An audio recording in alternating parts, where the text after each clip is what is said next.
Melissa is a multidisciplinary artist whose primary focus is puppetry. Puppetry is the crossroads of many disciplines, combining the three crafts of sculpture, storytelling, and performance. 12 years after graduating with her bachelor's in theater, and 4 years after obtaining her master's in education, Melissa achieved her ambition of touring the US and sharing her original shadow puppet shows for children. Because Melissa is also a teacher, dramaturg, and curriculum designer, the scripts she writes often draw from local history and folklore and have an anti-bullying theme. Bibliotherapy was an important inspiration for Melissa's action research project to obtain her graduate degree.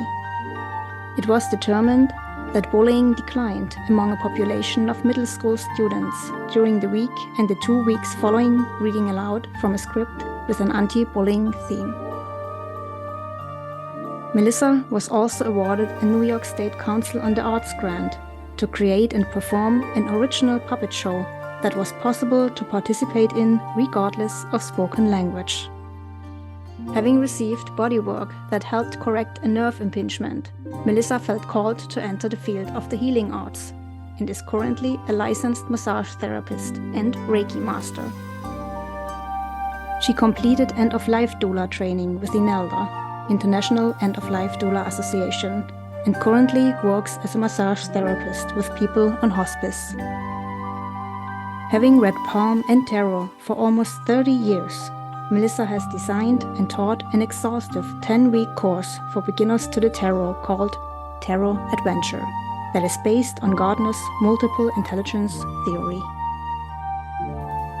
Her podcast, Mysteries, Graveyards, and the Human Psyche, delves into conversations with people who have an artistic or academic relationship to liminality.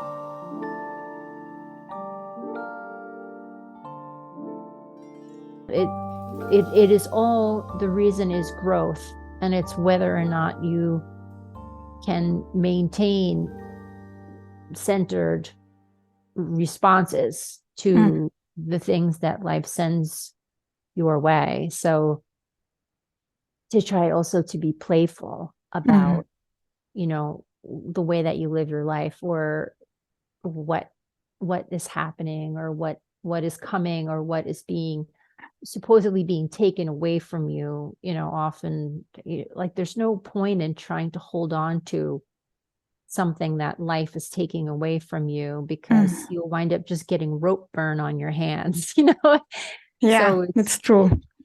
Yeah. Yeah, it's like you said, there's no use in trying to escape your fate, actually, because if life has decided to take something away, it will. So no use in that. Yeah. It's the age-old debate about fate and free will and manifesting. These days the people talk very much about how you manifest success and abundance and so on. So sometimes you can get the feeling that if you are not abundant, or if you are not successful, it's your own fault. Right. You haven't manifested well, or you didn't use your free will. But actually, it's not about that at all. So the more people I get to know, the more charts I see, the more I think that there is really a strong frame for our lives that, in a way, it keeps certain things out of our reach, but it also keeps other things within our reach.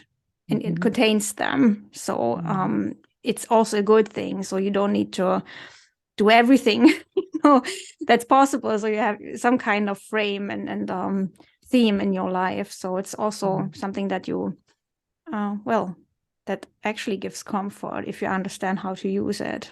But it's not what we are told these days. So it's always told that we should do this and that and be very successful and do progress all the time. So if you think about that, you will likely feel, not successful at all if you are different. And if I'm looking at you, you are an artist and you are so creative and you do so many things. And, you know, I'm always thinking if you would be a person that would be trying to follow the usual normal model of living, you know, going to school and then to work and then just climbing up the ladder, you would not be able to do what you are doing, and many things wouldn't have been birthed through you. So, I mean, the puppets, I'm looking in your background, what you've created, and this is only the last few years. You have done so much more in your life. And yeah, I'm stunned, really, when I met you 2 years ago, and I was checking out your Instagram and I was looking at all the things. There was shadow puppetry and then Krumba and Bellina, and I fell in love with those two so much. And yeah, and if you think about that, it's one person, it's only you who does all this. You know, the puppetry, and you do the puppets, you do the background, you do the equipment, you write what Krumba and Bellina are saying, you film, you edit, you do the music for a huge part. It's huge, it's vast what you do. So yeah. Yeah, it's interesting. Like you said, that trying to do the regular thing or like working in a 9 to 5 or something. Like I tried that and I couldn't do it. I just couldn't do it. And it was like my nature. I just didn't fit into that kind of a mold. And I really wanted to fit into that kind of a mold because I have a desire for financial security. And unfortunately, the way that the world is, and has been for a very long time, that an artist, you know, the output that we create defines us as human beings. Our music defines us as human beings. It makes us unique, that we have this desire to reflect what we feel or what we think or what we see or what we know in these ways of like sculpting and painting and writing plays and things like that. And it's a treasure. But at the same time, it's very difficult for the artist to make a living. So I've that's been the struggle of my life, trying to balance creativity and putting food on the table, keeping a roof over your head. And I feel like puppetry was a special thing when I discovered it, because I was originally really interested in being an actor, but I had a lot of other things that I like to do. I like to play music and write music and to draw and to paint and to perform. And I realized that if I devoted myself to puppetry, that I could do all of those things. And it was also to satisfy, as an actor, you're very much at the mercy of a casting director. And you if you're not chosen for a lot of parts, you could be unemployed for a very long period of time. So I just really realized it's time to make my own work. And I didn't have to seek out other actors. I could just make puppets instead. And I had always wanted to make shows for children. And when I was auditioning as an actor, I was auditioning for children's theater. And I was like pretending I was a rooster, or, you know, being someone's wicked stepmother or something, you know. And I love fairy tales. And it was just natural for me to want to tell the story and to do it in a way in which was simple and inexpensive. And I started really with shadow puppetry, and I've got some of my shadow puppets back here.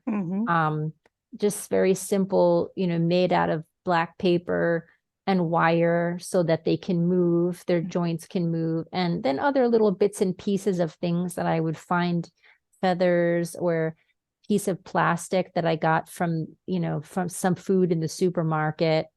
and it had a pretty color and light would shine through it. And I would say, oh, I'm going to keep that and I'll use it sometime. It's a beautiful green.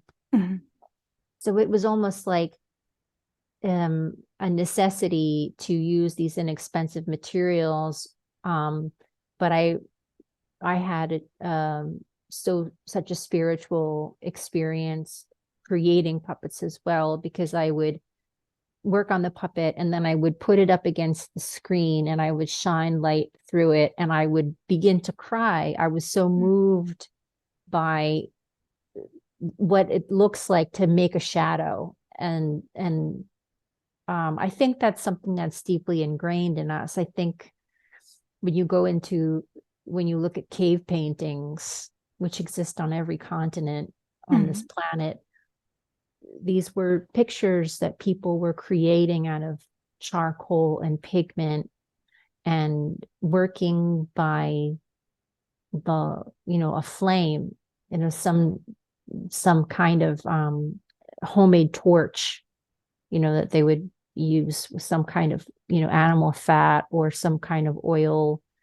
and so it would be long lasting. And then the light flickering around in this dark cave and revealing in the sediment of the rock these figures coming out of the darkness. And I think that that's really something that's very primordial, and it's in all of us. And I think that's why we like moving images. That's why we like movies. That's why we like comic books. That's why we like art. That's why we like the tarot, because we're such visual species. So I don't know. I just felt like, the shadow puppetry especially was something that was very moving to me in a deep kind of way, where it was my subconscious mind, which was like, yes, I'm creating something, and focusing the light just to tell one story, and also feeling that, it's something that many people don't see. So a lot of times the feedback that I would get when I was performing my shadow puppetry were people would say, I've never seen anything like this before. So that was very, very cool to be able to bring this art, which is really old. It's really ancient, Plato talks about it, shadow puppetry and the allegory of the cave, so we know it's very old. Yeah, it is. What's interesting with your work is that you got training in theater, but also in education, and you have been a teacher for I think middle school children and younger children, but also you have worked with seniors and with people of all ages. And in Krumba and Bellina, you can see that there's always some kind of teaching involved, and it's easy to understand. It's funny, it's short, it's not too long. You can concentrate very easily for 2-3 minutes. And you also have this intuitive side. You are not producing only for the sake of doing a show or something. You really feel what you are doing. You have all the knowledge that you have gained through the training, but you have kept that childlike inspiration and intuition, which I like very, very much. And as you said, shadow puppetry is so old that we could say we all have a memory of it in some form. So if memory goes through the generations and is embedded in DNA, for example, then we all carry this experience and the feeling of sitting around a fire and, telling stories and maybe performing there. And I like that allegory with the fire and with the shadow and light, that's so primordial. Yeah. So we are talking about things that can touch us on a very deep level. And I always say that we don't know what it is like to be an old person, to be at the end of our lives, but we all remember what it was like to be a child. And there's this 3-year-old or 5-year-old within each of us So as you said, it's important to keep this playful attitude towards life, because we have a lot of things and changes going on in our lives that we can't control, and that may make life feel very difficult. But if we can keep the playful attitude towards life, that will help. And actually, you could almost say that life isn't that serious, but we adults, we always make it so serious, and we try to be perfect, and that stops sometimes our creativity. We may have a lot of projects, but we are too shy, or too much towards perfectionism striving, that we are not, we don't try even. But you have this, you are just you have an idea, and then you go towards it. You make something out of whatever you have. And I remember you once said that you didn't have the right equipment for something, and you just, you took what you had, and then you got creative. So that's one part of being creative, not making something out whatever you have in your life. So that's something you have. I think that it's like resourcefulness, and I think everybody has that ability to be resourceful when it's important, when it counts. And one thing I always remember is a good friend of mine. She bought a sponge, and it didn't have the abrasive top. It was just too smooth, and she needed it to, do her dishes. And she took a plastic bag that had clementines or little tangerines or oranges in it, and she put the sponge inside of the bag and like cinched it and made an abrasive sponge with the, out of the purchase that she had accidentally made. And I just thought that was so brilliant. And I admire that quality in human beings, to see someone start with a problem and then not have the right tools, as you said, but then the ability to improvise and to create a great meal with nothing, out of nothing. These are, that's I think maybe even where culture comes from when you think about it, and what is available to you on the land that you're in.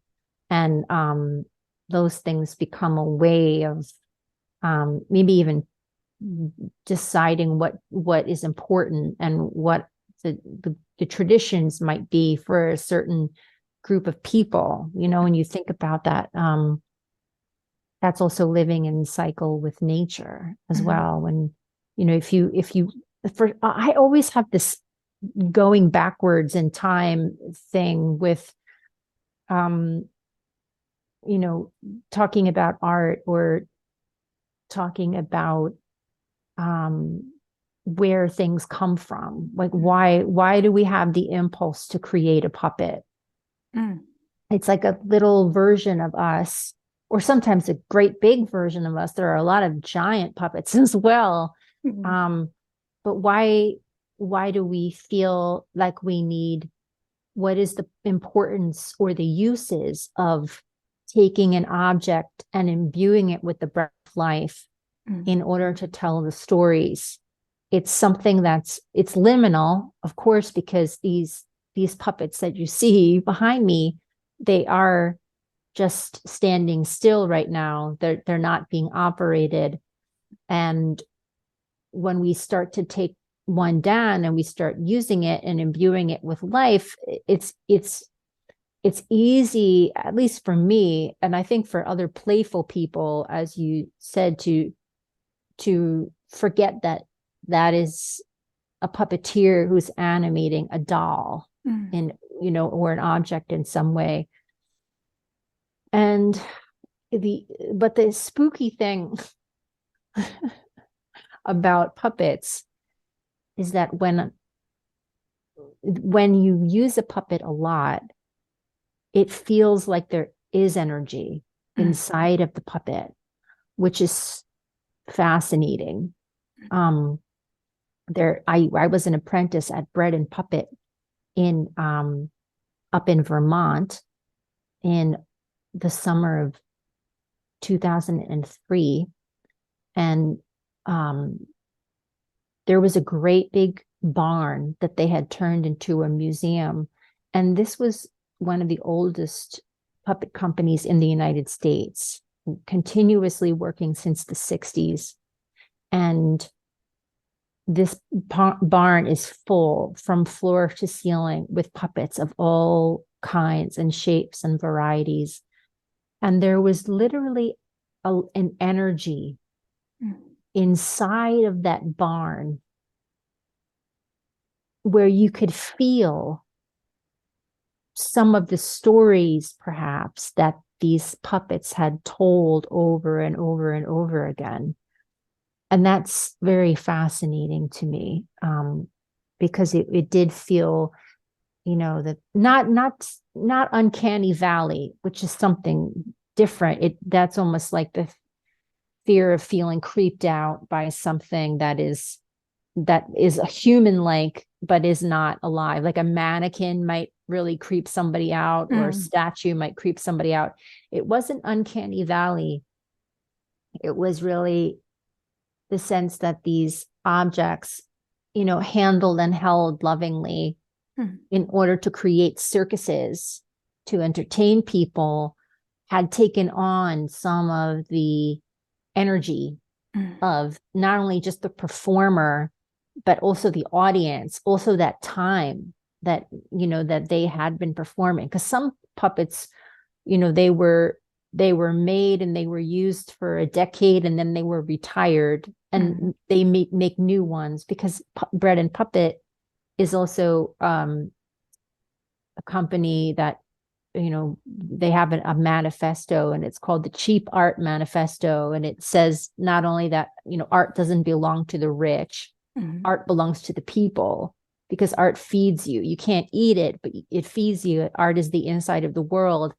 And that also their works are made out of cardboard and found objects. And whenever they need clay, they go to the river and they take, clay out of the riverbed and bring it back and put hay and beer, flat beer, into the puppet. And then it's almost like what you could be creating a pot, you could be creating brick, but instead you've chosen to make a giant representation of a grandmother and use this grandmother to tell the story of refugees, who are fleeing a country, and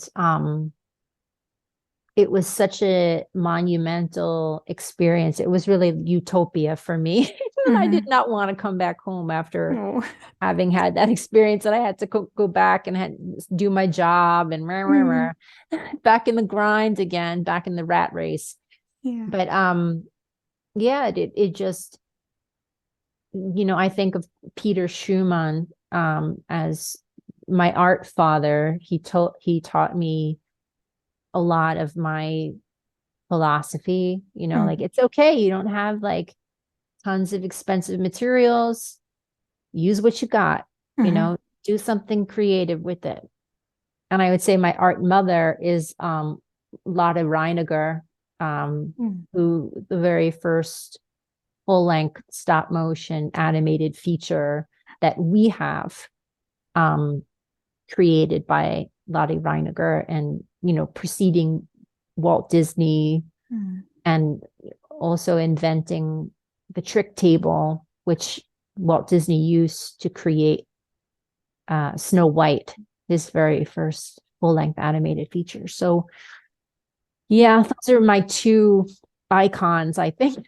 And also, of course, Mr. Rogers as well, who is I think a saint of our modern day world, because he used puppets to teach children, and his ministry was about kindness. So I have and also Jim Henson, of course. Jim Henson, I was just the right age, born at the right time, because Jim Henson was creating all of his movies when I was a little child. So I grew up knowing about Kermit and Miss Piggy and Fozzie and Gonzo, and really like the song at the end of you know, it says life's like a movie, keep believing, keep pretending.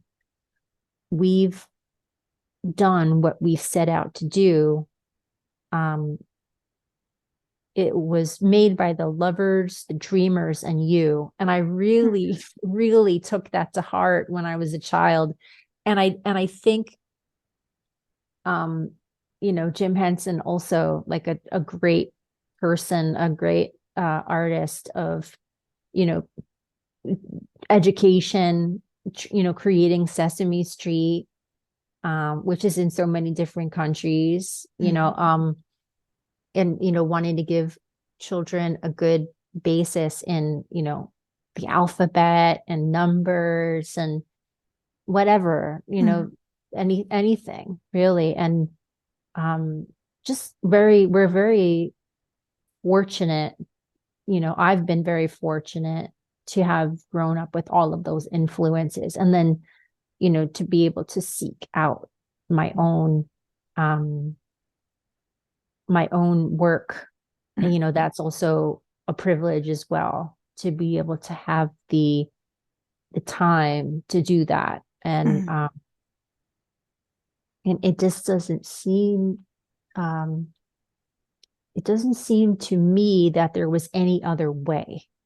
That it wasn't like a choice, but then also my art saved me, because when I was making art or doing something with my hands, I wouldn't be thinking.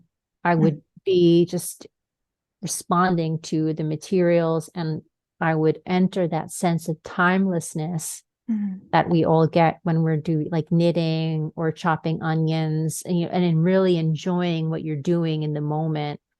And I feel that I took a picture of myself one time. I was up in the middle of the night, like 3 o'clock in the morning, at my table, and I was cutting puppets, and I just had one little light focused on what I was doing. And I took a picture of myself, and I was just kind of like, but I was so happy, and I wasn't like, grinning or anything, but I was just so happy to have that, that time, and to do, anything I wanted. I could do any show I want to do. What will I do? And a lot of people also believed in me, and they would say, could you create a show about, Washington Irving? Could you create a show for vegans? Could you create a show about a vampire? I'd be like, sure, Yeah. say You can do yes. everything. Yeah. Yeah. You touched on a very important thing, that creativity is within all of us. And lately I've been thinking about, partly because of my own experience, I had a social media retreat or hiatus for a few weeks, and it was really needed, and I really needed it. Well, and but then I thought, so many experience this throughout life. There's this cycle of retreating and being in silence, in solitude, and then still you come back to put something out. So the core energy of being human is to create. There's always this, we always come back to wanting to do something in our lives, to put something out. It's not enough, even if we have the dream that we move to a hut in the forest, and spend the rest of our days there, only we and the animals of the forest. We wouldn't be happy, I think. We need interactions, and there's this constant flow of ideas and thoughts, insights that want to come out. And I believe that we are here to share that with other people. But the question is, in what way do we do that? So although we are always creative, everybody of us, we create all the day. And I'm not talking about art. It's just, you stand up in the morning and you wake up and you go to work, and then there's some little problems, like you said, it starts with a problem and then you solve it, and you get creative, and then cool things can come out of this, you know. But then on the other hand, being an artist who like you have done this for so many years, for decades now, and you have done different kinds of art. I'm always wondering, is there a choice? Can you choose to not do that? You already answered that you needed to put art out. You couldn't say no. And I think there is sometimes an issue with what you said earlier. You create, you do art, but then you have to put something on the table to eat. Yeah. And how can you balance this? Because I know from artists that the whole process, and it always goes in the process, you know, to the beginning, and then it's the high point, and you put it out, and then you are tired and you retreat. So how can you be the artist, and how can you make a living? Can you have two jobs? Is this even possible? I don't know. I don't know.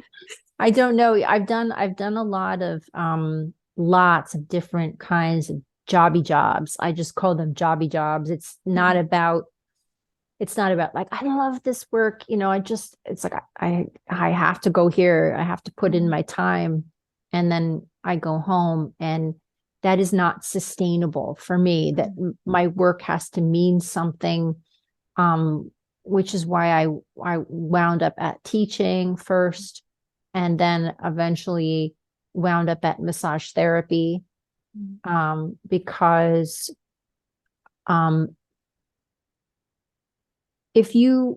I have this inclination since I was 12 or 13 years old, and I began to, my mind began to change from the mind of a child to the mind of an adult, where I realized that there's so much suffering in the world, and there is not enough of a focus on that. I remember being really shocked and being like, these grown-ups aren't doing anything about these problems. And I had a difficult time coming up, you know, going through adolescence, being a teenager was really, really difficult for me. Just a number of factors. And I just I did not want people to feel bad. I did not want people to suffer. I didn't want people to feel left out. I didn't want people to feel bullied. I didn't want people to be alone. And I felt that it was very important that my life reflect that, that thinking or that feeling, the deep feeling of when someone is in pain or someone is hurting, my desire is to go to that person and to do whatever I can to help. So if my work is meaningful, like someone might say, massage therapy, how meaningful is that? Because you're just rubbing somebody's back. But a lot of times, you know, in this world that we live in, with the high amount of stress and tension that people have, we are living in a state of heightened fight or flight or freeze or fawn. And many people are living in those states for entire decades, as you said. And when you give somebody a massage, you activate the rest and digest mechanisms.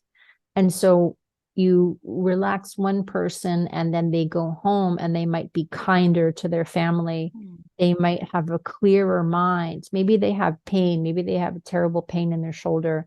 You work on it, you reduce the pain, and then they're able to think clearly, because when you're in pain, you can't think clearly at all. When you're stressed out, you can't think clearly at all. So there's that aspect of it. Then there's also the aspect of, a lot of times in our world, the only way that you get touched is if you're in a romantic relationship. And many people are not in a romantic relationship for whatever life circumstances. And that doesn't stop their need for contact.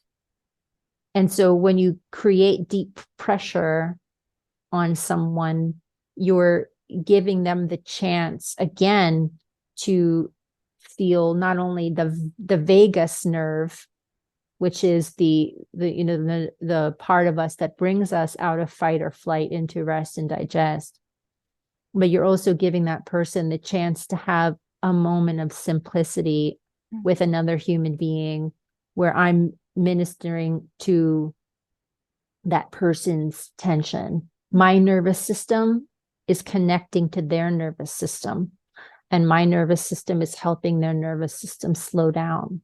So I think if everyone was allowed a massage, that it was built into to the healthcare, that if everyone was able to get a massage or maybe 2 massages every month, that I think that we would be able to think more clearly as a society. And I think we would be able to make better decisions. Because when people are freaked out all the time and they're afraid, they're like animals that stampede. One follows the other, and then they can't be held responsible for what they do because of the fear that's in them.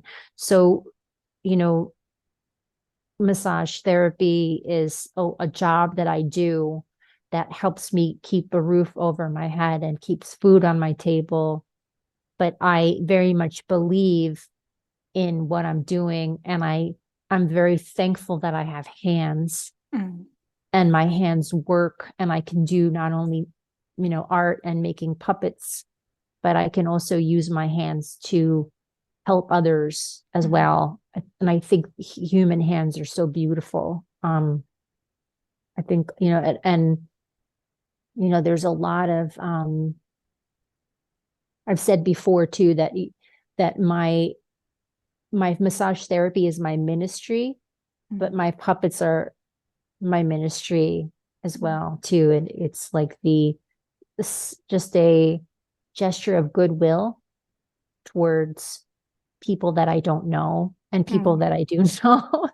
So it's going to be okay.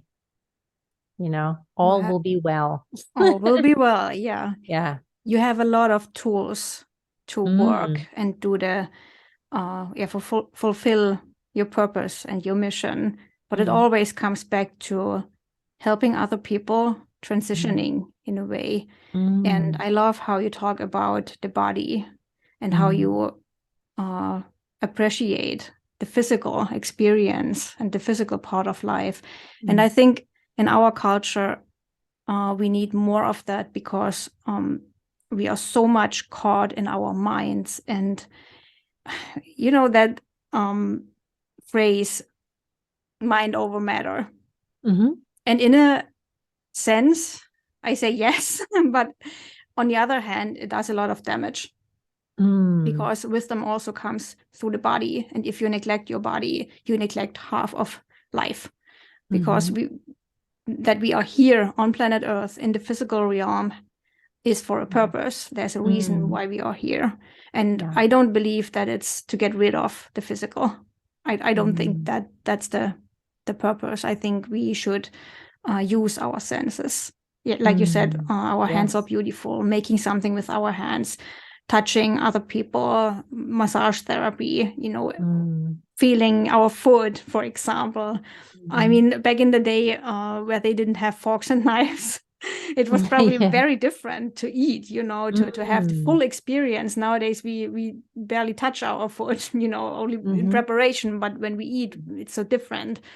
And I think we should get more aware of what the body actually is and what the physical reality is, because it grounds us too. And like you said, there would be a lot of less anxiety and rage among people. We would remember who we are, what we can do, and how beautiful life is. So yeah, I love how you talk about that. And of course, as an astrologer, I'm always interested in the astrology of people I meet. And we have been friends for 2 years now. So it was very interesting how the astrology works online, because when I met you, I was so fascinated by all what you do. And I just thought I got to meet this woman. And then you were offering a tarot course. And at that point, I was just getting into the tarot, and I participated in your 10 weeks tarot adventure course, which was absolutely great. I loved it so much. One part of it because it was so much about the individual learning styles of your students. So you had different things for everybody, depending on their learning styles. And you had a test at the beginning, so everybody knew what their learning style was. So it was very different from other courses I have taken. But yeah, later, you had a consultation with me, and when I saw your chart, I was like, okay, this makes so much sense.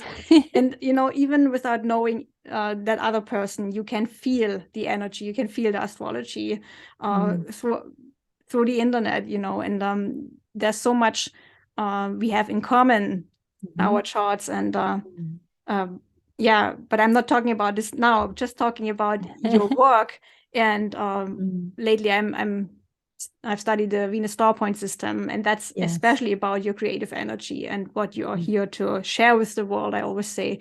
And when I learned about what you are doing, all the different things, and then I saw that you have a Scorpio Venus star point, you are a morning star, and then you have the moon and Venus with that Scorpio morning star Venus star point in the 12th house. It so much reflects what you are doing. The versatility, of course, the body work, but also the artistry. But it always is about transformation, helping people to transition from one to another place. And the 12th house being very much about people who are a bit of outside of society, people who are not in the limelight, you know, people who need assistance. But also, you know, traditionally you would think about people who are outsiders, but also like mental health is a very big issue, you know. And what you are doing, the scorpionic energy, with your podcast, for example, talking with people about ghosts, liminal spaces, the art behind living and experiencing life, the cycles of life. And then also you are a end-of-life doula, which is so fitting with that energy that is given to you. But then also what you have talked about is the struggle to be an artist and to use the gifts. And especially if you have a gift to work with people that are not doing so well, that need help and understanding, support. You can't help people from the heart if you have not experienced anything in that way yourself. So being an artist like you, with that scorpionic energy, with the moon, you know, the body, the mind, the intuition you have, experiencing all this yourself and then putting it out, it's quite challenging, I think. And you said you have been decades doing this kind of work and worked with different people. But what I like with your work is, even if you have been through hard times yourself and you do this work with people, you still have hope, you know, because I know that people who have these kind of energies, they can be dragged down very easily because their focus is on the dark side of life, on the hardships in their own life, but also in other people's life. So keeping up hope is not that easy, you know. And if it's said that your gift is to understand hardships in your life, and, you know, Scorpio being a water sign, a fixed quality water sign, being really intensely focused on one thing, going very, very deep to the bottom of the sea, you know. You can be so deep within something that it's hard to come out of this. But once you come out of it, you have a pearl, you know, and that's what you show people. And that's what I see with Krumba Bellina, for example. There's a lot of, I think not all people even get it, but there's a lot of wisdom that comes from that kind of dark place. society can be in, or that the human experience can have you living through. But then you see this hope, also the fun and the joy those two puppets display, and they are so different. And what you said earlier about puppets having their own character, it's really interesting. When I did the interview with Krumba, I'm not talking to you. I'm not thinking about you at all. I mean, I know you are puppeteering, but I'm talking to Krumba, and I'm looking at Krumba, how she's moving and what she's saying, and how she's breathing. She's so alive, and it's really an in character of its own, And you said sometime earlier that Krumba and Bellina also have aged. You have a picture of them when they were young. Yes. So that's an interesting part. And I would love to hear about your relationship to your puppets. What kind of relationship do you have? What's the process like when you create a puppet, for example? This is an interesting question, but I also want to say, before I talk about this, that I'm so glad that you found me 2 years ago. And I'm so glad that you reached out to me, and I was so flattered, when I first met you. And then as the weeks went by and we had our course, I just felt that you and I were kindred spirits, that we were on the same wavelength for so many things. It was like I was going like, and you were going, we're both singing the same note or something. So I thank you very much, and I'm very grateful for your friendship, and also for this opportunity to talk about all of these things, and the opportunity to share my puppet wisdom, as you said so beautifully, puppet wisdom. I think that making a puppet it's an interesting thing, because you can have an idea. The basic idea for Krumba was I wanted somebody's head to look like a marshmallow.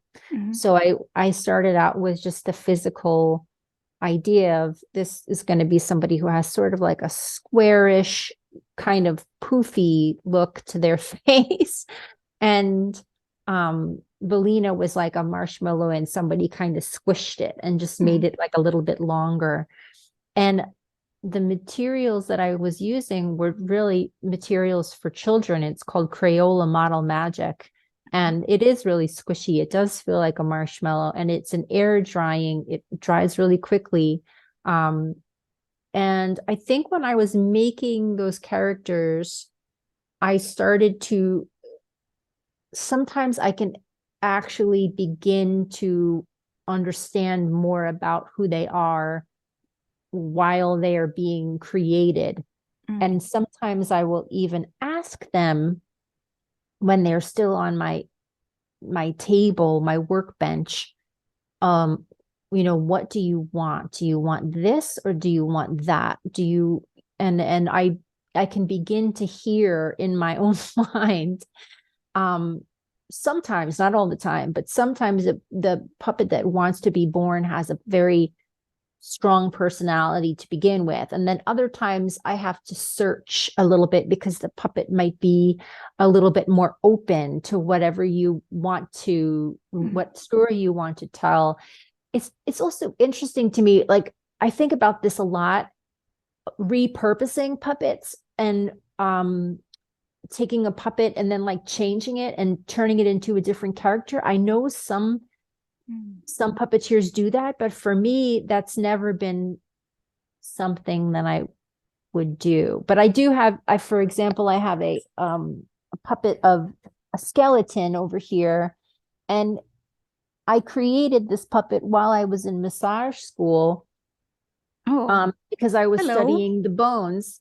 Hello. And he is just, he's been in a lot of shows and a lot of art projects and things like that.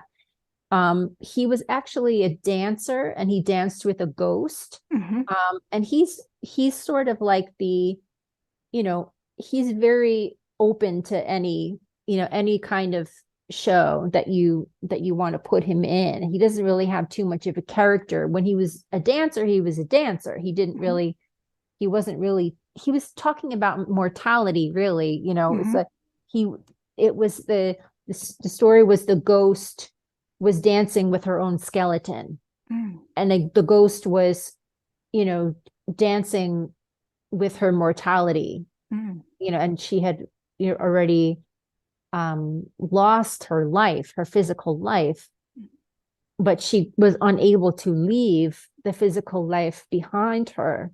So in this short film that I created, you could see the ghost dancing with her own skeleton, literally dancing with her own bones, like, bowing to her skeleton, and her skeleton would bow back, and then they would go off together waltzing. So that's an interesting thing to see him have a lot of. He's so cool looking that he was in the show that I did with Krumba and Bellina that was called it was the one called, I think it was just that episode was called Puppet Show or something, or Puppetry or something, where Krumba and Bellina put on a puppet show. So it's puppets making a puppet lovely. show. I remember that one. Yeah, I've seen all episodes many times. Yes, those things make me laugh when I get to. Those things make me so amused that when I get to create little things like that. But Krumba and Bellina, those girls really surprised me a lot, because I've got a basic idea about who they are, what their characters are, but then they surprise me with the things that they want to talk about, or the things that they do and say. And I don't always know what's going to happen. And it was very interesting for you to interview Krumba, because we saw Krumba being more gracious than she usually is, because she's usually either frustrated by the camera not working properly, or she's frustrated with her sister, because she, her sister is such a different personality than she is. So sometimes they don't see eye to eye about things. But yes, it's an interesting process to, and then you wind up really loving them. And it's an interesting thing too, because you wind up having a relationship with your puppet, and it's almost like having somebody else that's in your corner, and they're helping you to tell the story. And, you're oftentimes, before I begin, I will hold the puppet against my heart, and I'll just sort of say like a little prayer, and, just asking to, for us to tell the right story, and then I'll breathe.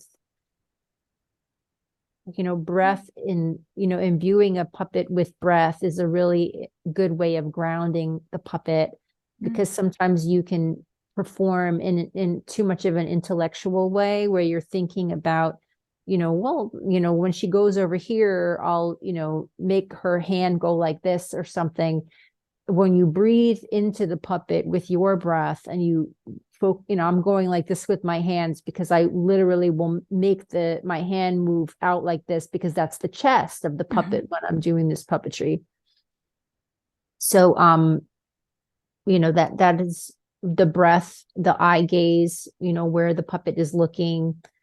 Those are ways of settling the puppet and getting them back into the moment, and being in the present moment, and then knowing where your puppet would also kind of drift off into thought, or go on a tangent or something, is really interesting as well. And I can't really describe it. I don't know if I'm doing such a great job at describing it, but there is some kind of an alchemy or something, that it's a difficult process to describe, because it's like a chemical change, like you add baking soda and vinegar together, and at what point does it cease to be baking soda and vinegar and become the chemical reaction of the of the baking soda and vinegar, exploding, making a volcano, and then you can't separate those two things anymore.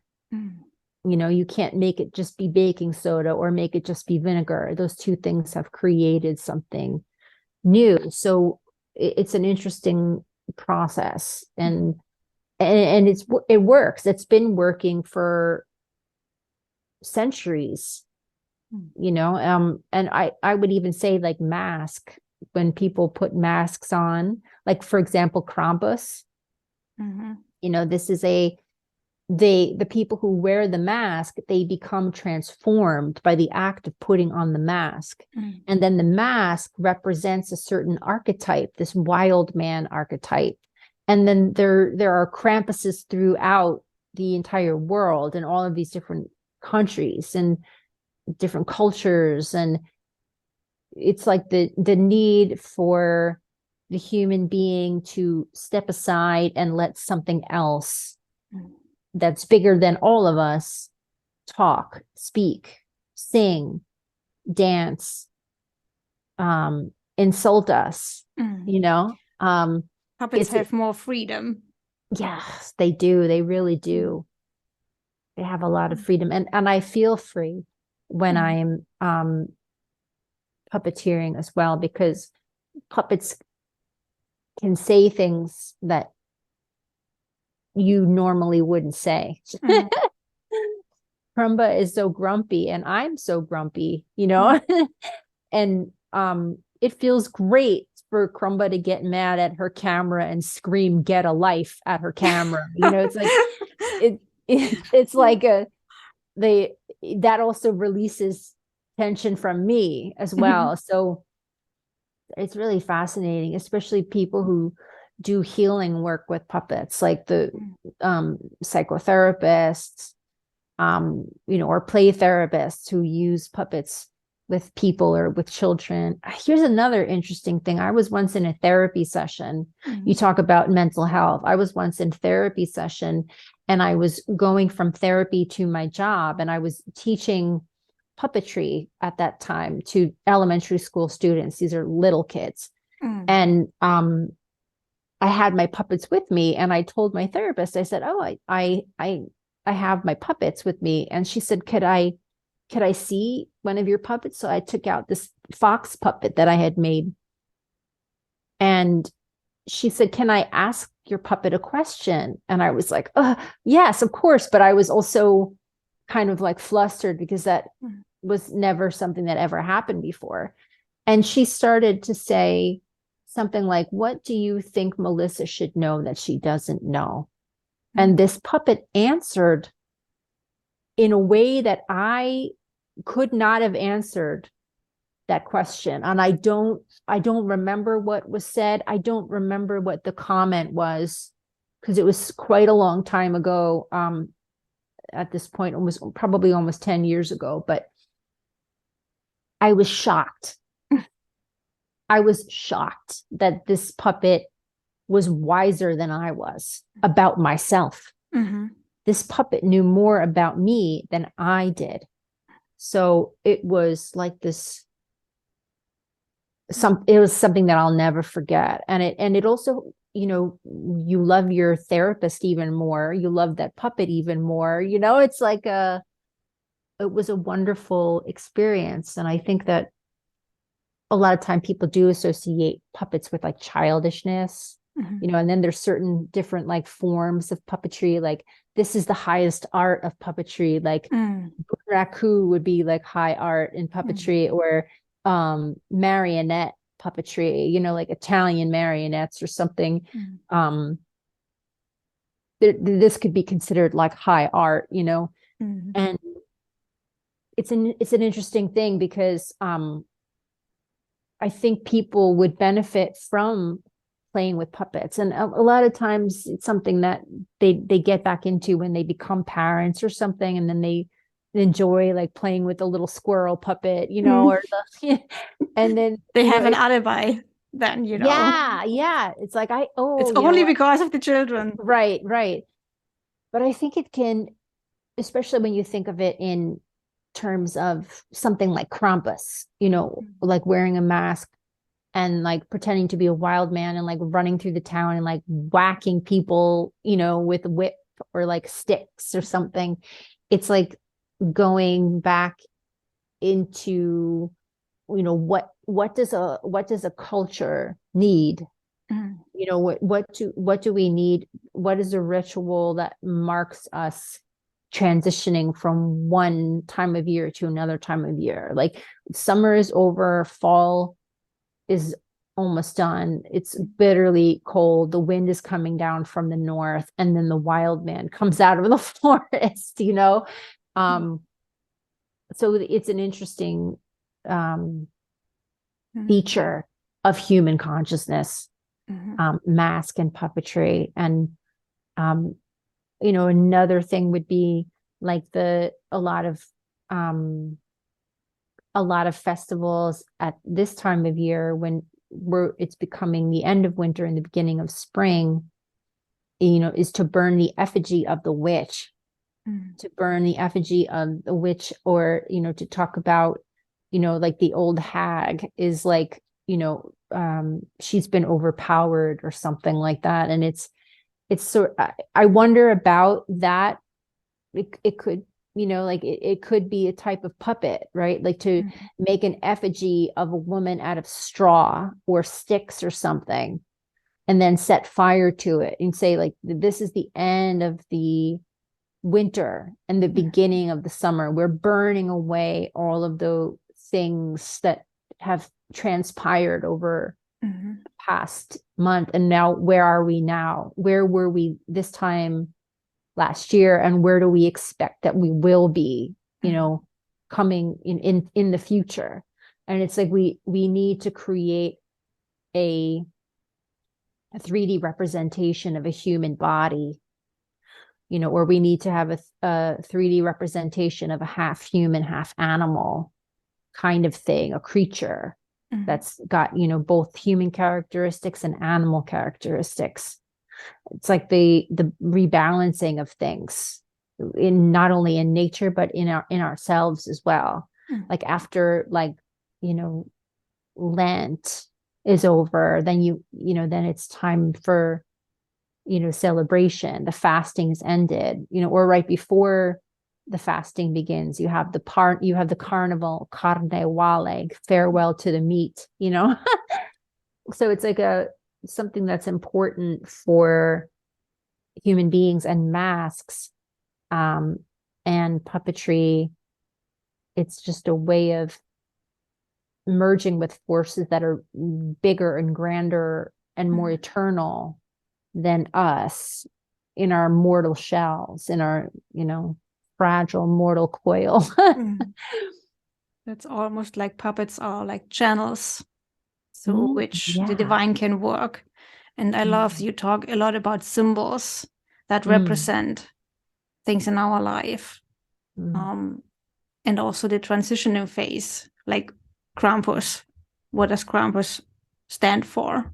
And we might not have this deeper understanding nowadays anymore in the Western world, because our celebrations, our feasts are very much, well, about how it looks, you know, and how expensive it is. It's so much about buying gifts and not about coming together, having a ritual, having the symbols. And even if we don't understand the symbols. We don't understand what the Christmas tree represents. Right. It's an age-old symbol, and people don't understand that. They, you know, you can, of course, come up with all kinds of symbolism, but if you think about the old days, you know, when the tradition really went on from generation to generation, when people came together and told stories, it was so different than it's today. You know, each of us can have some own understanding about a symbol, about the Christmas tree, for example, but it's not as collective as it was used to be. Yes, you know, it's very different from what it was once. And I think people nowadays again long for the storytelling, people might actually understand what storytelling is about. It's Mm. not for children. And initially, if you think of puppetry, puppet theater, it was not meant for children. The Grimm stories were not meant for children. They were for adults. It was not something that was created for a good night story.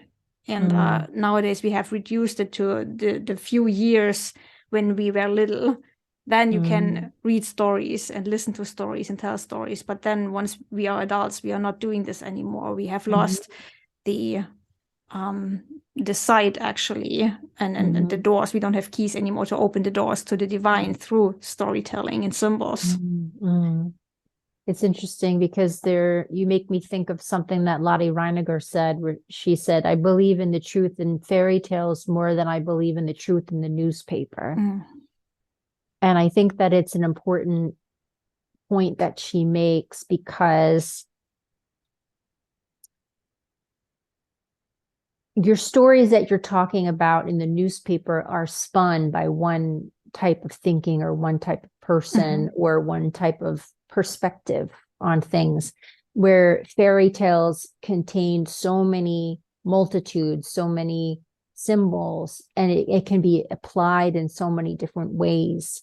And my particular way of using the stories, and it's not like it's dead on a page, and I used it when I was a child, but for example, I still talk about the Greek myth, and one of the major right-wing conservative mouthpieces in the United States just left the news network. And a lot of people have been rejoicing that this person has left the news network. But my way of thinking of it was, you can rejoice if you want to for a little while, but this is like the Hydra. When you chop off the Hydra's head, 2 new ones spring up from the bloody stump. So I was fascinated that the Hydra, something that was spoken of in Greco-Roman mythology, is still the way that the words that come to me, and the lens perhaps by which I use to make sense of the events in my contemporary world. And I thought of that when you said fairy tales are not just for children, because if something is deeply ingrained in you, and I believe that I started learning about Greek mythology as a little child, not a very little child, but I definitely was into it. I remember being into it by the time I was in middle school and in high school, and I wanted to know more about it.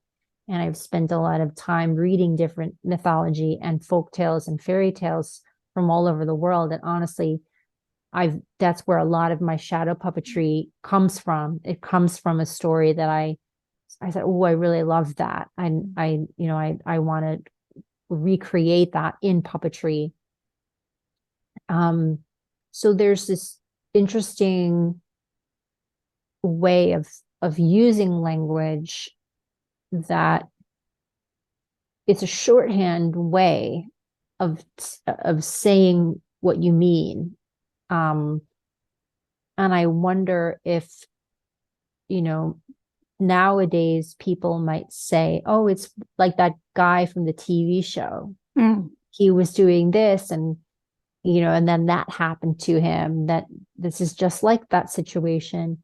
But I think the treasury of stories that are available to us are, I used to say this all the time, and it's actually written on my Shadows of B Instagram page, the page that I have maintained for my puppetry. I had a quote up there for a really long time, that there's a story for whatever ails you. And it was like my master's thesis was about bibliotherapy. It was about using stories, using narratives as therapy. And perhaps I am an imaginative person, because a lot of my coping as a child was to read voraciously. I did a lot of reading when I was a little kid. I could go through like a book in a day. It was really, I would read it like nonstop. And I think that I've always seen the value in not only, knowing your own culture stories, but knowing this other, other stories from other cultures. But then there's also, what are the universal truths within all of those stories? And if my idealism, my optimism about things is, if we all decided together on what our most important stories are, we would also decide what our most important values are. And then those values could become a universal language that we could use to say, what, this person might be Christian, and this person might be Buddhist, and this person might be Sikh, and this person might be Hindu, but all of us find the most important value is, taking responsibility for your words and your deeds, or something like that, to something to that effect, yeah. And I think that's a treasury that, when you study comparative mythology or something, that you're often like at a higher level, an academic level, when you reach the stage where you understand, like, oh, I really love stories. What are the commonalities in all stories from all different parts of the world? And you study comparative mythology, and then you're like, okay, well, there's as Joseph Campbell said, there's like the hero with 1,000 faces. And there's a goddess with 1,000 faces, and a god with 1,000 faces. And our own consciousness has 1,000 faces and has 1,000 experiences.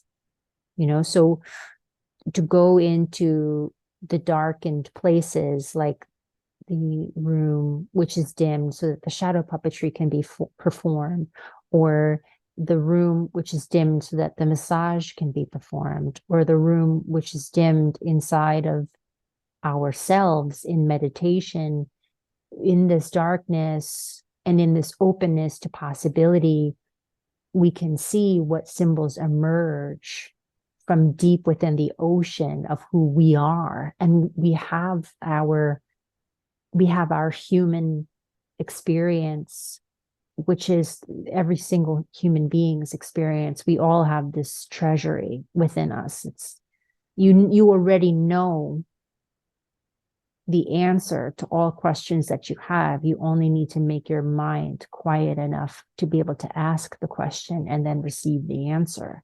And that will come to you through the images of animals and birds, through stories, through music, through song, and the reason why we all have this is the way an animal, can draw on the experiences of all of their ancestors as well. Like, why does a wolf do this? Why does the bear do that? Why does the eagle do this? Well, it's because it's ingrained in them over generations and generations. And the treasury of the human being is the same. Our subconscious mind, like, Jung saying, like, man and his symbols, we all have this. Why else would we all have the same dreams? Where, everybody's having a dream of their teeth falling out. Everybody's having a dream of, they're back in school again and they're naked. There's no, it's an interesting, it's a really, really interesting, circuit, that we all have in common. Yeah, we are more connected than we are aware of. And I love how you said about puppetry, that it is a language in a way, and the stories we tell, everybody tells in all cultures in a way or another, because stories work with archetypes. And that's the interesting thing, that there's something that connects humanity and that is so embedded in the human being, that is so connected to everything around, not only humans around, but also animals and the whole world, actually, that thinking of puppetry, using those symbols and actually being a gate to bring us back to this kind of understanding how connected we actually are. You can have puppets that come from different cultures that do things that you normally would never do, or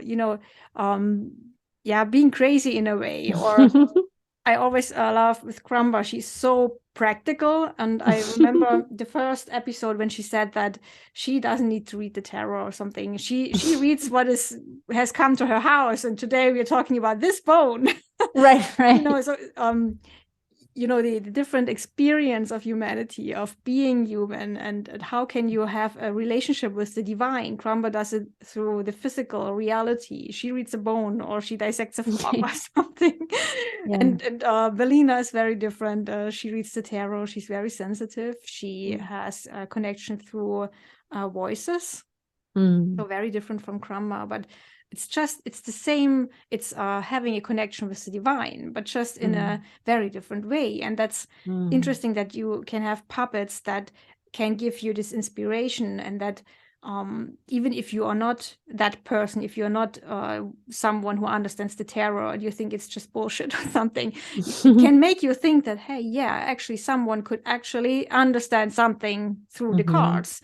And and also with Krumba, there could be something that God or goddess wants you to know by just showing you something, a feather outside your door, and it reminds you of something, and you get the message through that feather.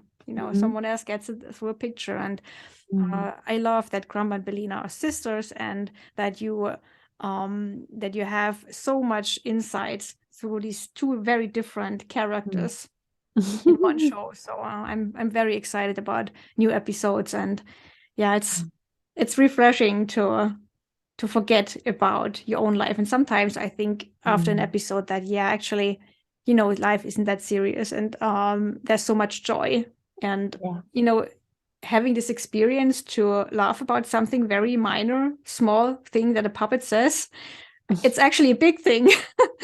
And I know you have put a lot of work into doing those shows, even if they are only 2 or 3 minutes long. The hours and hours are going into these episodes. Just letting you know that I know people are excited, and they think they are very cute, your puppets, and what they say. And this, even if some people might not understand the work behind, but I think this joy one can feel, or when you have a smile on your face, you look at that puppet, it makes life so much better. It's really like therapy. Like you said, you use puppets also for therapy. It's like a medicine. And it's not doing harm to our bodies. That's also interesting. This kind of puppetry medicine is something that you it isn't costly for you to watch a puppet show or to go somewhere to see puppets, but it can leave a deep impression into your soul, and a memory that you carry through the rest of your life. Sometimes in my daily life, I would think about, what would Krumba do? when something shows up, and I'm like, oh, what would she say now, or what would Bellina say? And it's interesting, like, how do puppets live in our heads?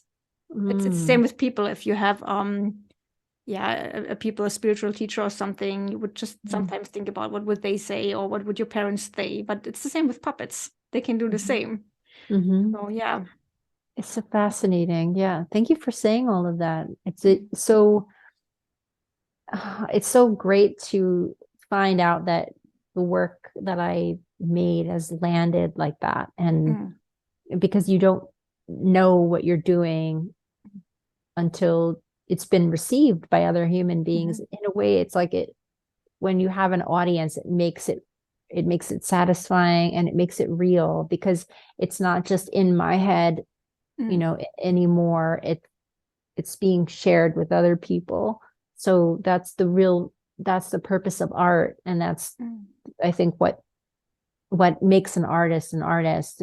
For some reason, you want to communicate this thing, and you want it to get out of your head, and, give it to somebody else and see what they think about it. And it's a way of communicating, which is, different than just saying, come over at 5:30 and let's have coffee together. It's something else, that it's I don't know what the right word is, but like perhaps it's like saying ta-da, when you've created all this stuff and then you present it. And I think that that's something that I've always had inside me. Even when I was a little kid, I'd be like in a choreographed dance, and then invite everybody in the family to come into the yard, and I'll set the chairs up and I'll say, okay, everybody, are you ready? And then I would be doing some kind of dance, so it was an interesting thing to have been born with. And a lot of I have a lot of performers in my family as well, so I think it's also genetic. Yeah. What would you say is the hardest part in doing puppetry? Your arms get really tired, and then the puppet starts to sink down. That's really hard. It's different when you work by yourself. It's hard because there's no feedback. Sometimes I really wish that I had a director, or that I was collaborating with more people, and then I would be able to get more, ideas too from other people as well. And then when you do work with a lot of people, then that presents its own challenges as well. So, for example, doing,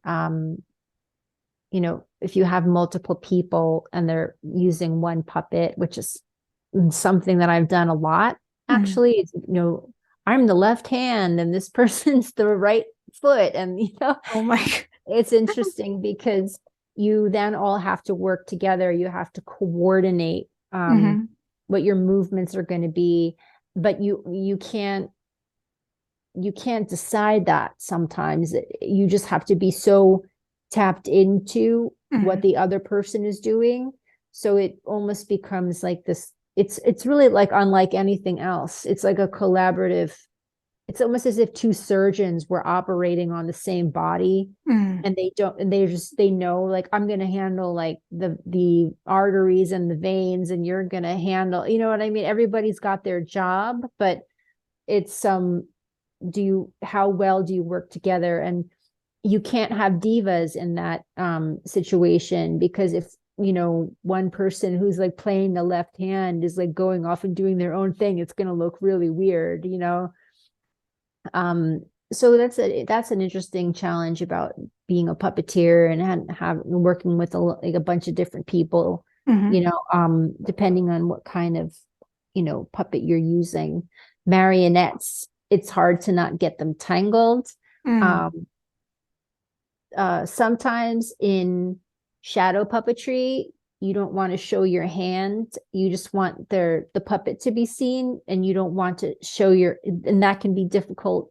Some people do make the choice to show their hands, and that becomes a part of their aesthetic or their style. But I like for my hands not to be seen. So sometimes I'd be like, oh, they could see my thumb in in that last scene. There's depending on what kind of puppet you're operating, it's different challenges. It's fun to work with others as well, because it's when there are many minds and many different kinds of talents contributing to one show, you find things that you never would have thought of to begin with. So Yeah, it's fun. It's somebody recently asked me, she's a art therapist and she works in a mental health facility for young people, I think ages 12 to 19 or something like that. And she was asking me, what puppetry can I use? I can't have like sharp materials and things like that. And I was talking to her about toy theater. And then she asked me, will they regress when they're using their puppets? And I thought that's an interesting question. I've never felt once like I regressed. I felt when I used my puppet a little silly at first because of all of this feedback that we get, like you're still playing with dolls. You're a grown up. But that's one thing that I would just be like, whatever. I'm breaking through that barrier. I'm doing what I'm doing. I don't care. But then the next feeling that I say that I felt was I felt free. I felt free. I felt amused and I felt interested. Because in a way, it's almost like listening to something outside of yourself and, trying to harness something and make it really, really good. And I like to rehearse too. So, it's fun to do Krumba and Bellina because a lot of it's a script, but a lot of it is also improvisational. It's fun to work that way. But when I was traveling and doing my children's theater shows, it was to a pre-recorded track that I would play because I would have a lot of different characters and I would hire voice actors to create different, sounds for each one of the different characters. And that was just about hitting your mark, being like, okay, when I turn the lights on, these two puppets have to be up there. So that was not as, I would say it was not as creative in a way as what I'm doing when I'm just doing Krumba and Bellina and we're just letting it fly. But it's it's interesting because I'm proud of the work that I did when I was touring and doing my puppet shows for children all up and down the East Coast of the United States. But I wouldn't do them anymore. I wouldn't dust them off and say, let's go, let's put this show back on the road. I would change it. I wouldn't even really be interested in the topics that I chose anymore either, because there's so many news stories to tell. There's a time window for every endeavor. So you did this one thing and then something new wants to come in through you. I love that you're so open to progress and new things. Going with the flow. Some things are great, and it's the thinking of a song or something that I wrote. The other day, I was actually thinking of this song that I wrote for this troll that likes to eat goats. And I was just walking my dog and singing it out loud and laughing because it's so funny that when I first lived in a castle moat, I developed a taste for goat. I love to eat them every day and night. Goat for my supper is so right. And I was laughing because it's almost like a different person created that, it doesn't even feel like, I'm just not on that wavelength anymore.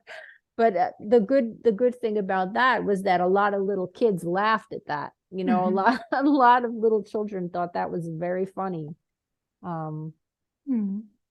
So yeah, that's something that I don't even have those puppets anymore because when I look at my old work, it's something that I wouldn't do it like that way anymore. I've learned since then, I've grown. So I wouldn't just take out my old puppets and use them. I would rebuild them. I got better at making mechanisms. I got better at simplifying things as time went by. You want to do something grand when you're just starting out, and it's like, oh well, I need a puppeteer because I've made this so big that I have to hire a person to perform with me. And then later on, I refurbished some of those shows just to do it on my own. So it could be a one-person show. So, that simplification, it looks good, but it's simpler. It can be performed by one person, but it's a challenge to know what it will turn out like, even if you've storyboarded it and you've thought about your show each step of the way. There are still moments when you're doing a show that has multiple characters and you only have two hands and you put the puppet down to rest, it dies. It's like without someone holding it and moving it and just doing those little fidgety things that we all do, like tousling the hair, like scratching your knee, turning your head and looking at a bird. The puppet dies when you just have it set down doing nothing. So, knowing that, how many puppets can you have in a scene talking to each other when you're only one person doing all of that? And that's something that there are people that are amazing at, that they can puppeteer more than one puppet and still make it look like those puppets are all living and breathing and alive and responding to the events that are happening. And then there's also times when I see a puppeteer put a puppet down to use two other puppets, and then that puppet doesn't look alive anymore because it becomes a statue. So those are other considerations that, you can be picky. I can be picky about that, but other people wouldn't be picky about that, but those are those things you have to pick and choose for yourself, no matter what field that you're involved in, There's a lot to think about and to orchestrate in such a show. Yes. So how long have you done puppetry now? Since 2006. Okay, well, that's long. That will be well, I 2 did decades puppets when I was a in 3 kid. years. Yeah, when I was little, I always played with puppets. I had a ventriloquist dummy, and I used to try to speak without moving my mouth and practicing in front of the mirror. And of course, I had a Kermit the Frog puppet, and I had Miss Piggy puppet, and I had other kinds of I had marionettes, and I had things like that I played with when I was a child. But then I really became interested in puppetry in 2006 because of thinking about, I don't want to wait to be cast in a show. And I would like to learn about puppetry. And I had been at Bread and Puppet in 2003, and I had studied as an apprentice there. But then in 2006, I made my first show. My own solo show. And I had, a friend of mine create some music and play it live while I was performing. And I had some other puppeteers that I knew performing in the show with me. And that was the first time that I really started the endeavor of being like, okay, I think I can make this work. I think I can be the puppet designer and the puppet performer and, do all of these different things. And then, I just was really, I got wonderful feedback from Larry Reed, who has a company out in California called Shadowlight Productions. And he studied with the Indonesian shadow puppet masters.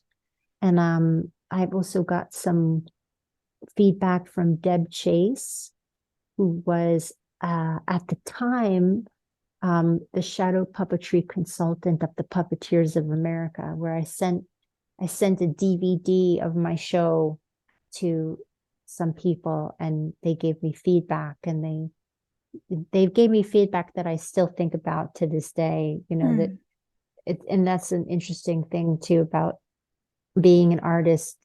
The things that your teachers say to you, they stay with you for a really long time, and I don't remember any negative feedback. I only remember positive feedback. And I just remember, hey, where are these puppets? Can you come up with more of a background? Can you show the world that they're in?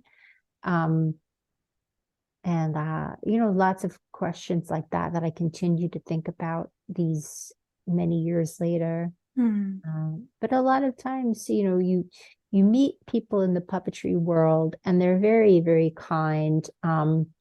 Most of them, delighted that you're interested in what they're doing, and delighted to have, help. I've done a lot of unpaid work as many artists have a lot of unpaid work, or working for lunch.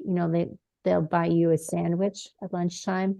But I've learned a lot, and I got a lot of chances to work with some really amazing and talented puppet designers and makers, and learn techniques from them. But ultimately, my work was my own, and I was doing things that I didn't know anybody else that was trying to do what I was trying to do. So I wound up making some techniques, discovering some techniques, and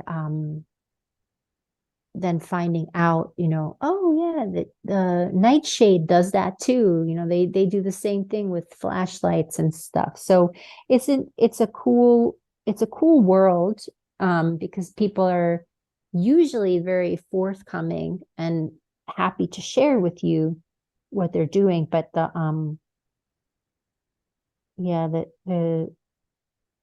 a lot of people breaking into shadow puppetry now too, like much more than there were 10 years ago.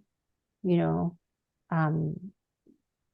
it's interesting to see also how shadow puppetry looks in different countries. What kind of stories that they're telling. There's quite a lot of shadow puppeteers on Instagram, sharing what they're doing. So it's really cool. The word reaches people much easier these days through social media. So I think it's easier for artists to get the word out. But also there's a lot of things that people could watch, and sometimes it feels you're overflown almost by all the creative stuff that people do. And I mean, it's amazing to see and to get inspired. And it's lovely to hear that in your community that people are willing to help each other and to share what they've learned. And, the mutual joy about seeing that someone else progresses and that you can help, and then seeing the ready show, how the puppets move and all the technical stuff. I remember when you created the crystals for Bellina's cave, you were right away talking about, they should actually, there should be going on something with the lighting, that they actually light up when she's talking or something. And I was like, how is she going to create that? But you did it in a few days. And, I was like, I don't know either how I'm going to do it, but I'll figure it out. Yeah, absolutely. So it's the idea, and not automatically saying, okay, I can't do this, but that's the idea, and then you just think about how could I do it, and trying out different things. So going forward. And then I remembered too that when I was a little child and I was watching Jim Henson's movie, The Dark Crystal, that there's a part where one of the characters is trying to determine which one of the crystal is the right crystal. And he has like a little pan pipe, I think, and he plays it and the crystal lights up and makes a tone. And so I was thinking about that, after, while I was in the process of creating those crystals and thinking about the concept of Bellina singing to crystals and then singing back to her, and the concept of resonance, and that everything in this universe has resonance.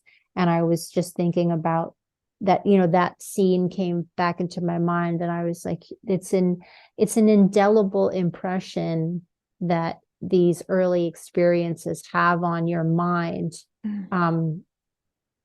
It becomes, the stories that you hear become a part of you, and you'll carry those stories with you for the rest of your life. And so our ability to make sense of our reality comes from the stories that we're told. And I'm, again, thankful to Jim Henson, for inspiring me when I was, and scaring me too. I was really scared of that movie. It's a really scary movie for children. But I think that I'm very lucky to experience all of that media when I was a child. The Labyrinth, The Never-Ending Story, The Dark Crystal, Sesame Street, Fraggle Rock, and just like so many different cartoons as well, that there were artists that came before us, and they are interpreting what they saw when they were children. And then the children who are watching that art, that becomes a part of them. So we're all almost like, when you think about when you're in utero and you're developing, you contain the uterus and all of the eggs, all of the ova that you will have your entire life. So when my mother was in my grandma's tummy, I was one of those little eggs inside of my mother. So I was also inside my grandmother when I was not, anything more than a little tiny speck of possibility. And in the same way, it's like artists transmitting art down the generations to other artists, having, the seed of, Jim Henson, and Jim Henson contained the seed of all of the things that he had seen when he was a little child. And when I watched Jim Henson, I don't know what those influences were, but I see the work, that he created, and I certainly took to heart all of the messages that were within that work as well. Yeah. Wise words. And each show, each creation is unique. Still, there's so much in common, but then there's also the uniqueness throughout the ages. So it's always two-sided. So that's very nice. What about future projects? Future projects. Well, as you know, we will be collaborating together on a piece about Lucinda, who is the cousin and friend of Krumba and Bellina. You can see Lucinda right here, and her cousins. She's very Lena excited. And Krumba. Yes. And that will be a hopefully maybe in the next month or two, we'll come up with what we need to do we've already got a script, both worked on the script. It's very good. And we just need to come up with a few things, and then hopefully we'll be releasing that maybe by June or something. We'll see. And then after that, I have some ideas. One of the long-term things that I wanted to do, we have already an episode called Flora, and it's about all of the vegetation in the swamp. And there will be an episode called Fauna, about all of the animals, reptiles, frogs, mammals, amphibians, and maybe birds too. But that requires a lot of work to be able to create all of the little creatures.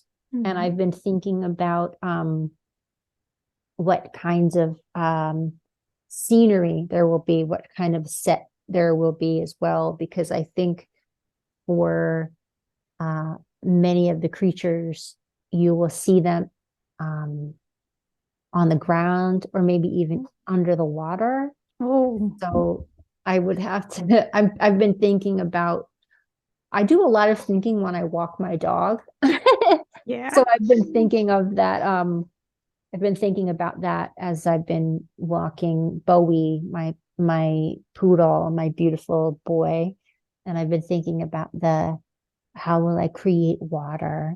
What will I use to contain the water? So just puzzles like that, thinking of, and how will I light it so that it is not reflective and then you can't see with underneath the water. So I'm thinking about things like that, and that might take me some time to be able to create that. So I was thinking in the meantime, it's been a long time since Bellina has spoken about the tarot.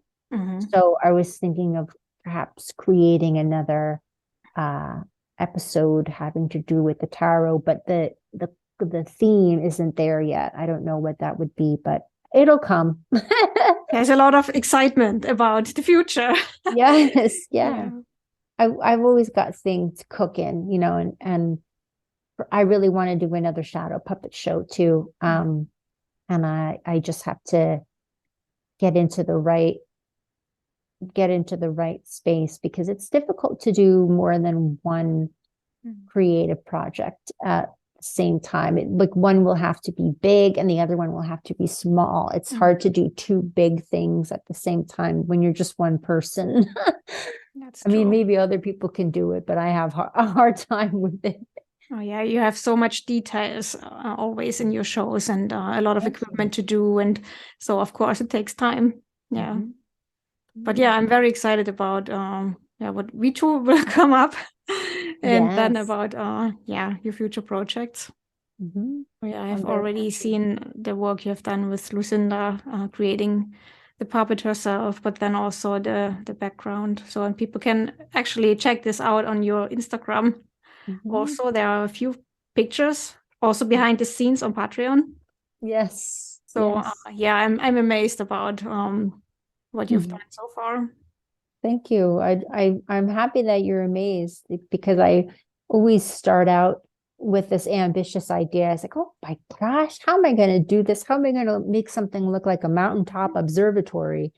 And then I just start doing stuff with my hands and doing little experiments. And then I'm like, well, what does it look if I go like this? What if, and then sometimes, you do a certain amount of work and then you walk away and then you come back again and you'd be like, oh yeah, that's good. Or you'd be like, let's get rid of it, back to the drawing board. But yeah, thank you so much for your nice, kind words. I really appreciate it. I'm just learning as I go. I don't really know what I'm doing, but I'm learning as I go.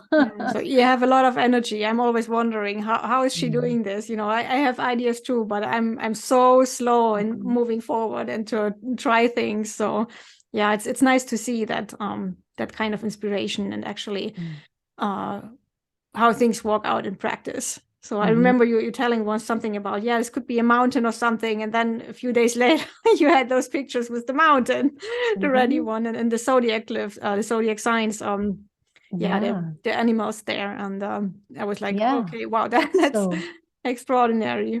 It was fun. It's fun to get into that and to have that project. And I one of my delights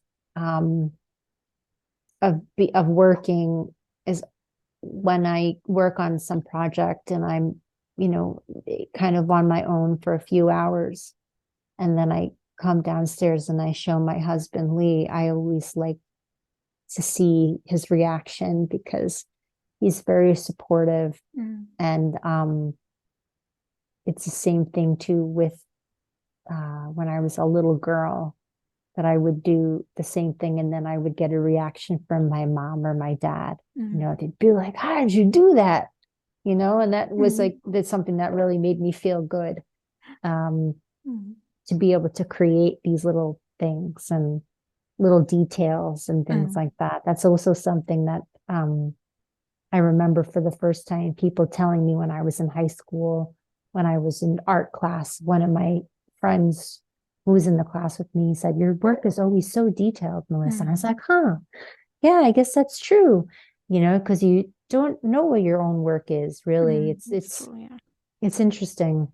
But I wondered too, I once had an astrologer tell me that I had so much energy because I have Mars in Capricorn, and that, even when he told me that, he was laughing because for the reading, I was taking notes. And I find that I can pay attention better to what someone is saying when I'm writing, but when I'm doing something, it's easier for me to pay attention and to speak freely when I'm doing something with my hands. And I thought that was, I think that's an interesting combination to have, Mars and Capricorn. It's a lot of stamina and, having this push forward, but then also being able to maintain it, starting and then going forward with it. So it's very nice. And Mars being the ruler of your Venus star point and, 2 planets with it. It's a good combination. But also what I see with your chart is that you have the Mercury in Sagittarius in the first house. And that's also the communication, being open to new ideas, new perspectives, the, multiple fire energy of Sagittarius, always getting inspired and picking things up from here and there. It's a nice combination what you have. You have the depth of Scorpio, but then also the energy of the Capricorn, and then the openness that Sagittarius brings forth. So it plays well out in your life. So it's a very beautiful combination to see. Thank you for helping me understand it too, because I think it was really, the magic of what you do is pulling all of these disparate elements together that I think when you're a beginner to astrology or a dabbler in astrology like I am, that it's hard to see the big picture. It's easy to find out all of the little details, but hard to tie them all together. And that's the talent that you have. And I know also it's not only just a skill that you've worked so hard to be able to use in a meaningful way for yourself and for others, but it's also an intuition that you have as well, which is something that's very fascinating. To be able to be that studied, but then also to use the intellect in an intuitive way as well. It's like the mark of a true astrologer, I think a born astrologer. Thank you, Melissa. But you helped me a lot with the intuition. 2 years ago, I made a decision. I want to go more into the intuitive side, after all this study of Hellenistic astrology, being very technical. I love that very much. And I know you as a Capricorn, Sun and Mars, understand that, having something real to study, some almost laws and rules that you can apply to every chart, not only this fuzzy, I'm doing this intuitively, but having rules, that's very important. And it helps to understand how the mechanics of life work, and in our lives personally, you know, how the cycle of life unfolds in each person, but then also having the intuition, allowing the divine to inspire you and to see things. You have this, and I think that's great what you do with your tarot work and with your tarot course, letting people experience that you can have that you can commune with the divine without always looking at the rules. You don't have to shuffle the deck in a certain way. You can do it according to how it feels for you and how it feels for the deck. So that was a very interesting thing I learned from you, and that helped me actually to be open to when I received the deck, when I got the deck I'm working with for myself. I was like, wow, this is crazy. I don't need to think about any kind of shuffling or how I cut the deck or anything. I can just, the deck talks to me and I know how I do it, and I have the freedom to do it my way. I don't need to do it according to the book, which I otherwise like to do, but because I want to do things right. But having this freedom that a teacher tells you, find your way, and you can do it this way or the other way, and that you have the wisdom within you already. You know the answer, how you cut the deck and how you shuffle, or if you shuffle at all, you know. Yeah. Or how you can literally do what Krumba does and go outside and say, okay, I'm waiting for my answer. I'm waiting for my answer. I'm waiting for my answer. And then all of a sudden you look up and the cloud looks like a rabbit. You know what I mean? Or something that's meaningful to you. And that I'll tell you this one story and then I have to get going. But the other day, I've been trying to slow my caffeine intake down. I was getting to the point where I was having too much caffeine and it was starting to make my eye twitch and everything. So I was like, calm down with the caffeine. So I've been doing really, really well. And I have maybe 4 or 5 caffeine drinks the entire month of April. So I was in the kitchen the other morning and I was very tired and I was like, should I have coffee or should I have a tea? And I have a lot of different varieties of tea, herbal tea, green tea, black tea, all kinds of teas. And I was I was getting my dog's breakfast and mixing all of the different things together. And I was thinking about this question, should I have coffee? Should I have tea? Should I have coffee? Should I have tea? And all of a sudden my electric teapot turned on, it lit up. I laughed out loud, accepted it as have tea. And then it shut itself off right after that. So I didn't need a tarot deck. I didn't even need to go outside, but I'm laughing at it. I don't think it's spooky. You know, I don't think that stuff is spooky. I think it's quite natural. And to take those little nudge, you know, from your spirit guides or guardian angel or whatever you like, you know, it's something that's an important part of my life because I know that I am not alone. And that's also something that's not only are you not alone, but there are spirits or energies around you that are rooting for you, that want to help you make the right choice, that want to help you feel held in your life. So when you can lean into that, you know, then you can also lean into discomfort, or you could lean into something that takes you out of what you would normally do, your comfort zone, you know, that it's one hand washes the other, you know, and we're all trying to walk the middle path, you know, and discover even what the middle path is for you, because it's not the same thing for everybody else. But as we wrap up the conversation, that would be my wish or my hope, for anyone out there who's listening, or watching, that finding that thing that keeps you feeling centered and peaceful, to walk the middle path. Because in the end of the day, at the end of life, the more you're peaceful and relaxed, the more you can work towards what your purpose is.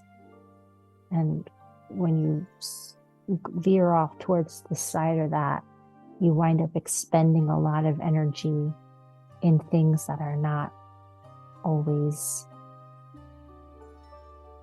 that helpful to you.